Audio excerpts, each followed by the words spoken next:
Wow, this is a great day, and welcome to the first 24/7 mental health rehabilitation facility in Contra Costa County, and we can clap for that. Um,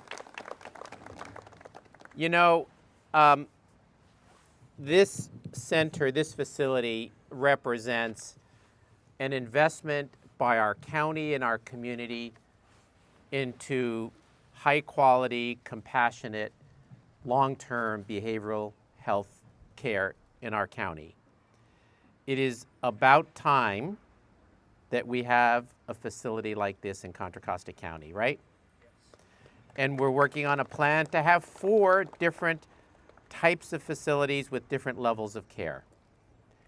And I know so many individuals worked hard to make this happen. And I just want to say that, we live at a time when we're seeing all these cutbacks on health already when we're facing an underfunded mental health system. And I really want to acknowledge, I see, and she's going to speak later, Teresa Pasquini, who's here, whose son has been, I think, the inspiration for her advocacy in having better and more mental health services like what we're seeing today. And isn't it true that all of our personal experiences like that shape our work? And I want to acknowledge, I know we have the chair of our, Logan Campbell, the chair of our Behavioral Health Committee here. Thank you for your leadership, in addition to being on the school board, and Martinez. And I think Laura Griffin, the vice chair of Behavioral Health, was going to be here as well. And just to acknowledge Martinez council member Jay Howard, who's here. Jay Howard, yes, Jay, you're here. And to say that I've seen this sort of campus develop over the last 28 years now that I've been on the board. And I remember when I first took office, the county's work to expand the Brookside shelter, the Cali House youth shelter that we have, where the county is going to be building with also state funding, some transitional housing on this center. So this location has become, I think, a model for how we are able to bring a lot of services together. And when the idea for this first came, I said, yes, we want one here, and this community supports it. I'm proud that we are in a community that supports having services like this. So to think about who will be here, who's it going to serve? Think about individuals who are turning their life around, that have suffered severe depression or schizophrenia or PTSD, or their very severe depression that's been hard to treat, or they're suicidal.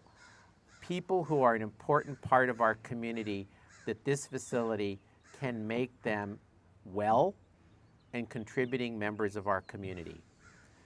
I have a family member who went through severe mental health challenges, and understand how difficult this system is to navigate, and how we don't have friendly, compassionate places like this readily available. So I just want to remind us that we need more investments like this, because that's what makes our community stronger and healthier. And I want to acknowledge, the state funding. I know we have representatives from Senator Jesse Arreguín and Assemblymember Buffy Wicks here, who've been leaders, and I know we were out here with the senator last year to look at this, and I know Representative Wicks has been out at our facilities to see this firsthand. And I think that helps make them even stronger advocates for the importance of all of this.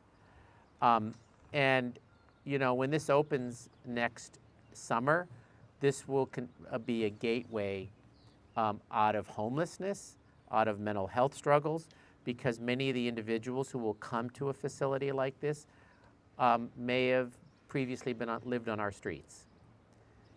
Because a majority of individuals who are unhoused, right, have substance abuse, alcohol abuse, mental health issues that they're confronting. And when we make places like this readily available, we're telling them that you count, you mean something, and we want to help. And the idea of stabilizing individuals in a facility like this often will make the difference between life and death. And so I think, and I know you're going to say something, but I think, Teresa, you always put a personal face and a personal story on why we need to be doing more investments like this. And I want to acknowledge the great leadership also within our own health department and public works department, who work so hard at making facilities like this successful. It takes a lot to bring these, to fruition, working with our contractor and working with our construction manager. So this is the first of other facilities. That's the good news. And I think when we build facilities like this, we can show them up as models and show other communities, don't be afraid of locating facilities like this in your community. Because there are challenges, right? We have faced communities that say, you're bringing problems into our community. You are creating unsafe conditions. No, we are not. And I think when we can show the success of these facilities, we will be more successful at attracting more dollars and more support to do this great work. So I'm really proud to be here today and to be part of this groundbreaking and to see, again, this long road to get here, and we're committed to doing more. So could I introduce our that's my job, I can introduce our CEO. How's that? Were you going to say something too? But I'll say something. We are fortunate to have a relatively new, but clearly not inexperienced